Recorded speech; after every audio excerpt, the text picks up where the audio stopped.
Pride and prejudice एक romantic novel है by Jane Austen written in 1813।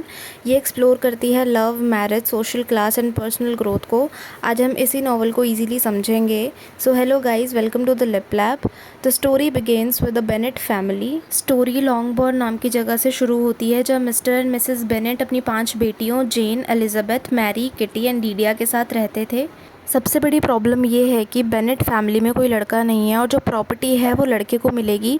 If mister Bennett की death हो जाती है तो उनकी प्रॉपर्टी मिस्टर कॉलिंस यानी कि उनके कज़न को मिल जाएगी। इसी वजह से मिसेस बेनेट अपनी बेटियों की शादी जल्दी जल्दी अच्छे और अमीर लड़कों से करवाना चाहती हैं। तो सबसे पहले हम अपने इंपॉर्टेंट कैरेक्टर्स की बात कर लेते हैं। सबसे पहले आती है जेन बेनेट। जेन जो है वो जेंटल है, ब्यूटीफुल है, काइंड है। उसकी छोटी बहन एलिजाबेथ इंटेलिजेंट है, विटी है और इंडिपेंडेंट है और हमारी स्टोरी की हीरोइन भी है। फिर अगला कैरेक्टर आता है चार्ल्स बिंगली का, जो फ्रेंडली है, वेल्दी है और जेन का लव इंटरेस्ट है। एंड देन अगला कैरेक्टर है डार्सी का, जो वेल्दी है, proud at first but honest और काइंड हार्टेड भी है। मिस्टर बेनेट इंटेलिजेंट है बट एक पैसिव फादर हैं और मिसेस बेनेट ऑब्सेस्ड है अपनी बेटियों की शादी को लेकर। ओके, सो अब हम अपनी स्टोरी स्टार्ट करते हैं। तो स्टोरी स्टार्ट होती है चार्ल्स बिंगली से। चार्ल्स बिंगली नेदरफील्ड पार्क में आकर रहता है। वो बहुत फ्रेंडली है, बहुत चेयरफुल है, बहुत प्यारा है। वो जेन को पसंद करने लगता है जब वो जेन से मिलता है और जेन भी उसे पसंद करने लगती है।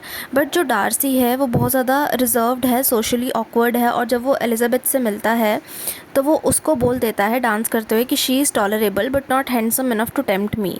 जब एलिजाबेथ ये बात सुनती है तो उसे बहुत ज़्यादा गुस्सा आ जाता है और वो अपनी नज़र में डार्सी को बहुत ज़्यादा एरोगेंट और प्राउड समझती है। ओके, सो अब कॉलिंस की एंट्री होती है। कॉलिंस मैंने बताया था मिस्टर बेनेट का भाई है, कज़न है और इन लड़कियों का आई थिंक चाचा है।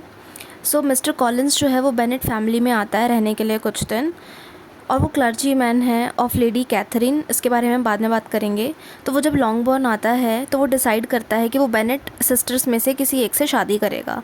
पहले जेन को चूज़ करता है लेकिन उसे बाद में पता चलता है कि जेन जो है वो बिंगली को पसंद करती है और फिर वो एलिजाबेथ को प्रपोज़ करता है। एलिजाबेथ सीधा मना कर देती है। मिसेस बेनेट चाहती थी कि कोई भी लड़की से शादी कर ले ताकि जो प्रॉपर्टी है वो इसी के नाम, मतलब घूम फिर के वो घर में ही आ जाए। बट बाद में जब एलिजाबेथ उसको मना कर देती है तो कॉलिंस एलिजाबेथ की बेस्ट फ्रेंड शार्लोट से शादी कर लेता है।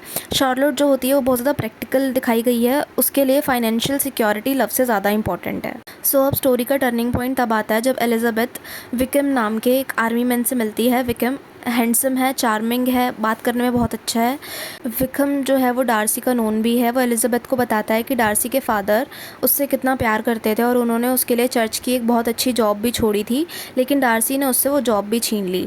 एलिजाबेथ पहले तो डार्सी को इग्नोरेंट समझती थी, एरोगेंट समझती थी, लेकिन बाद में वो वेरीफाई करती है और विकम की बात को सच भी मान लेती है। यहीं से उसका प्रेजुडिस और ज़्यादा स्ट्रॉन्ग हो जाता है डार्सी को लेके कि डार्सी बहुत बुरा इंसान है। ओके, सो स्टोरी में एक और कैरेक्टर है कैरोलिन बिंगली का, जो कि बिंगली की बहन है। जेन और बिंगली एक दूसरे को पसंद तो करते थे लेकिन डार्सी को लगता है कि जेन की फीलिंग्स उतनी भी स्ट्रॉन्ग नहीं है बिंगली को लेके जितनी बिंगली की है। तो कैरोलिन और डार्सी दोनों मिलकर प्लान करते हैं और बिंगली को लंदन ले जाते हैं 6 महीने के लिए। ये दोनों का प्लान होता है और जो कैरोलिन बिंगली होती है, बिंगली की बहन, वो डार्सी को पसंद भी करती है और वो ये भी चाहती है कि जो उसका भाई है उसकी शादी बहुत अच्छे घर में हो, हाई स्टेटस वाली लड़की से हो। जबकि बेनेट सिस्टर्स जो थी वो इतने अच्छे बैकग्राउंड से नहीं आती थी। इसलिए डार्सी और कैरोलिन दोनों मिलकर बिंगली को कन्विंस करते हैं लंदन जाने के लिए और ये बोलते हैं कि जेन उसे सच में प्यार नहीं करती। फिर बिंगली लंदन चला जाता है और जेन को लगता है कि उसने उसे छोड़ दिया। इससे जेन का दिल टूट जाता है। एलिजाबेथ डार्सी से और ज़्यादा नफरत करने लग गई थी इस बात के बाद में डार्सी एक्सेप्ट करता है कि ये उसी की गलती थी। बेनेट सिस्टर्स के नेबर होते हैं मिस्टर एंड मिसेस गार्डिनर। वो जेन को अपने साथ लंदन ले जाते हैं और कुछ टाइम बाद एलिजाबेथ भी लंदन चली जाती है और वो वहाँ पे जाके डार्सी से मिलती है। डार्सी को धीरे धीरे एलिजाबेथ से प्यार हो जाता है। वो हंट्सफोर्ड में उसे प्रपोज़ करता है लेकिन प्रपोज़ल का स्टाइल बहुत ज़्यादा एरोगेंट होता है। वो इनडायरेक्टली बोलता है कि मैं तुमसे प्यार तो करता हूँ इवन तो तुम्हारी फैमिली मेरी स्टेटस की नहीं है। एलिजाबेथ और ज़्यादा गुस्सा हो जाती है। वो प्रपोज़ल रिजेक्ट कर देती है और डार्सी को अक्यूज़ करती है जेन और बिंगली को अलग करने के लिए और विकम के साथ इनजस्टिस करने के लिए। डार्सी उस टाइम तो कुछ नहीं कहता लेकिन वो नेक्स्ट डे लेटर भिजवाता है एलिजाबेथ के पास। इस लेटर में वो अपने दोनों एक्यूजेशंस को एक्सप्लेन करता है। एलिजाबेथ पहली बार ऑब्जेक्टिवली सोचती है। उसे रियलाइज़ होता है कि वो अपनी फ़र्स्ट इंप्रेशन पर बिलीव कर रही थी इतने टाइम से और यही नॉवल का बिगेस्ट टर्निंग पॉइंट भी है।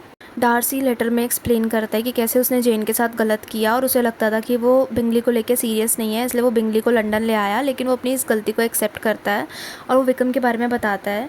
डार्सी के फादर ने विक्रम को पैसा दिया था ताकि वो अपनी लाइफ सेटल कर सके, लेकिन विक्रम ने सारा पैसा उड़ा दिया। बाद में वो दोबारा और पैसा मांगने आया और सबसे शॉकिंग बात ये थी कि उसने डार्सी की सिर्फ 15 साल की बहन को भगाने की कोशिश करी थी। उसका इंटेंशन सिर्फ प्यार नहीं था बल्कि पैसा था। और एलिजाबेथ को रियलाइज़ होता है कि विक्रम कितना झूठा और मैनिपुलेटिव है। एलिजाबेथ अपने neighbours mister and Mrs Gardiner के साथ डार्सी की एस्टेट पेम्बरली विजिट करती है, उसके वहाँ घर पे जाती है। गार्डिनर्स एलिजाबेथ के सेंसिबल और केयरिंग रिलेटिव्स हैं, नेबर्स हैं, और वो स्टोरी में मेच्योरिटी और गुड जजमेंट को रिप्रेजेंट करते हैं। एलिजाबेथ एक्सपेक्ट करती है कि डार्सी रूड होगा, लेकिन जब वो डार्सी के घर पहुंचती है तो वो बहुत ज़्यादा पोलाइट, हम्बल और केयरिंग बिहेव करता है। सर्वेंट्स भी डार्सी की बहुत ज़्यादा तारीफ़ करते हैं। एलिजाबेथ को पहली बार रियलाइज़ होता है कि उसका करेक्टर वैसा नहीं था जैसे वो स्टार्टिंग में सोच रही थी। ओके, सो अब सबसे पावरफुल करेक्टर आता है हमारे पास लेडी कैथरीन का, जो वेल्दी है, एरिस्टोक्रेटिक, नोबल वुमेन है। वो डार्सी की मौसी है और उसकी बेटी एनी, वो बचपन से ही डार्सी को बहुत ज़्यादा पसंद करती है और लेडी कैथरीन चाहती है कि उसकी बेटी की शादी डार्सी के साथ हो ताकि जो फैमिली की वेल्थ है और स्टेटस है वो फैमिली के अंदर ही रहे। कॉलिन्स उसके रॉसन पार्क में क्लर्जी मैन है जो उसकी हर बात मानता है, इसलिए मिस्टर कॉलिन्स बार बार उसकी तारीफ़ करता रहता है और उसकी बेटी की तारीफ़ करता रहता है। लेडी कैथरीन की पर्सनैलिटी अथॉरिटी से भरी हुई है, प्राउड है, क्लास कॉन्शियस है। कॉलिन्स, जो हमने स्टार्टिंग में डिस्कस किया था, मिस्टर बेनेट का कज़न, वो लेडी कैथरीन के लिए काम करता है। अब एलिजाबेथ और लेडी कैथरीन के बीच में कॉन्फ्लिक्ट हो जाता है। लेडी कैथरीन एलिजाबेथ से प्रॉमिस करवाना चाहती है कि प्रॉमिस करो कि तुम डार्सी से कभी शादी नहीं करोगी, लेकिन एलिजाबेथ इतनी पावरफुल लेडी के आगे भी झुकती नहीं है और वो सीधा मना कर देती है कि वो ऐसे प्रॉमिस नहीं करेगी। और डार्सी को इसके बाद होप मिलती है कि मे बी एलिजाबेथ भी उसे पसंद करती है और उससे प्यार करती है, तभी वो ऐसे प्रॉमिसेस करने से मना कर रही है। ओके, सो इस नॉवल में एक बहुत शॉकिंग इंसिडेंट होता है जिसमें बेनेट सिस्टर्स में से सबसे छोटी वाली बहन लीडिया विक्रम के साथ भाग जाती है। उस टाइम बिना शादी के भागना बहुत बड़ी बात थी, इवन इंडिया में अभी भी होती है। उस टाइम अगर लड़की किसी के साथ भागी है तो उसे उसी पर्सन से शादी करनी पड़ती थी। पूरी बेनेट फैमिली की रेपुटेशन खतरे में आ जाती है। सीक्रेटली डार्सी जो है लंदन जाकर उन दोनों को ढूंढ लेता है और विक्रम के सारे कर्जे चुका देता है और उसे कन्विंस करता है लीडिया के साथ शादी करने के लिए। और ये बात वो किसी को भी नहीं बताता, लेकिन समहाउ जब एलिजाबेथ को बाद में पता चलता है तो उसे रियलाइज़ होता है कि डार्सी कितना सेल्फलेस है और कितना अच्छा है और वो पहले उसके लिए कितना गलत सोच रही थी। लीडिया का कैरेक्टर बहुत ज़्यादा इम्पल्सिव दिखाया और फुलिश है, विक्रम की बातों में आ गई। और जो विक्रम था वो बहुत ज़्यादा अनबॉदर्ड था इसके बाद, शादी करने के बाद, और उसने सिर्फ पैसों के लिए शादी करी थी। और लीडिया बहुत ज़्यादा प्राउड फील करती है कि देखो सबसे पहले मैंने शादी कर ली सारी बहनों में से, और बहुत ज़्यादा खुश होती है कि कैसे मिसेस बेनेट ने उसे लाड प्यार से बिगाड़ रखा था। ओके, सो अब इस प्ले की एंडिंग आती है जिसमें डार्सी बिंगली को वापस जेन के पास लेकर आता है। जेन और बिंगली की शादी हो जाती है। डार्सी दोबारा एलिजाबेथ को प्रपोज करता है। इस बार प्रपोजल में प्राइड नहीं होता, एलिजाबेथ के अंदर भी अब जज करने के लिए प्रेजुडिस नहीं बचा होता, और एट दी एंड एलिजाबेथ उसको हाँ कर देती है। नॉवल का एंड 2 हैप्पी मैरिजेस से होता है, जेन प्लस बिंगली और Elizabeth plus Darcy. The novel ends with the both couples finding love based on mutual respect, understanding and personal growth. Jane Austen ये मैसेज देती है नॉवल के through कि successful relationship सिर्फ ब्यूटी, वेल्थ या social status पर नहीं बल्कि ट्रस्ट, रिस्पेक्ट, सेल्फ अवेयरनेस और पर्सनल ट्रांसफॉर्मेशन पर टिकते हैं।